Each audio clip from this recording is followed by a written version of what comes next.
की रामराया चंदनाचं झाड आहे आणि संत हे या चंदनाच्या झाडावरून वाहणारं शीतल हवा आहे. त्यामुळं या चंदनाच्या झाडाचा सुगंध जनसामान्यांपर्यंत येऊन पोहोचू शकतो.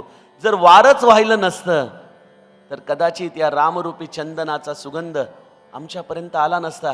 त्यामुळं संताच्या जवळ निरंतर केशर कस्तुरीचा सुगंध, तो लौकिक अर्थाचा नाही. ही केशर कस्तुरी आहे समाधानाची, ज्याला पाहिल्याने समाधानाने हृदय भरून जातं, डोळे भरून येतात, अकारणपणे तो हवा हवासा वाटू लागतो. आणि गंमत अशी असते ना संताची, की तो प्रत्येकाला वाटतं की तो माझाच आहे. आपण म्हणतो ना माझे महाराज, माझे महाराज, माझे महाराज. अरे प्रत्येकाचे माझेच आहेत. मग ते आहेत कोणाचे? प्रत्येकाला हवे हवेसे वाटतात.